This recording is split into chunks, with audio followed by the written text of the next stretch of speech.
John Sage with Sage Traveling. I'm here on a train from Munich to Salzburg. I want to take a little bit to talk about accessible train travel. So one of the things, I made a mistake today. You would think after years and years of travel, and we plan hundreds of accessible trips a year, that I would no longer make mistakes. That's not the case. So I wanted flexibility on my train ticket, so I didn't book it in advance. And I showed up at the station a couple hours beforehand, said, hey, I wanted to take an accessible train to Salzburg, and they told me, no, you need to book the assistance to get on the train a day in advance. So that's a hassle. So I made that mistake. Fortunately, in Munich, they were able to help me onto the train. They are not able to reserve assistance for me to get off the train in Salzburg because it's a different country.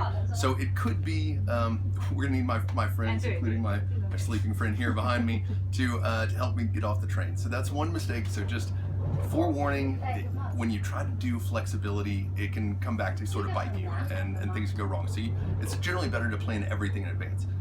So that's one thing that I want to talk about the trains. The other is I'm here in one of the first class cars. When you travel with a disability or a wheelchair, often you can buy a second class ticket and be able to stay in the first class car. So there's plenty of room here for a wheelchair. There's a table, there's a spot for a wheelchair, and you can have companions and friends sit with you.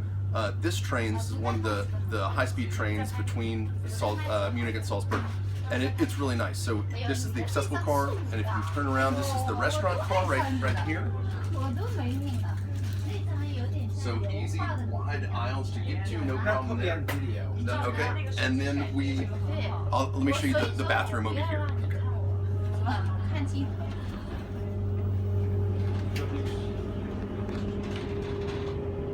Okay, let's see if we can get this open. So here is the bathroom. So this is obviously a key component of accessible train travel is the bathrooms, because not every car on the train will have an accessible toilet, but generally one will. It depends on how far you're going and what type of train, but this is one of the accessible bathrooms here. Plenty of room. There's a grab bar here, vertical one, a horizontal one. There's a grab bar here. Plenty of room to maneuver. There's motion button activated doors, sink. So everything here is pretty comfortable. There's a wide aisle, wide door to get to the accessible seating area. So this is pretty comfortable train travel. We're on an interspeed, on a high-speed train. It's only an hour and a half to get between these two cities. I love train travel, so it can be really comfortable. Book in advance, and it'll really turn out a lot better for you.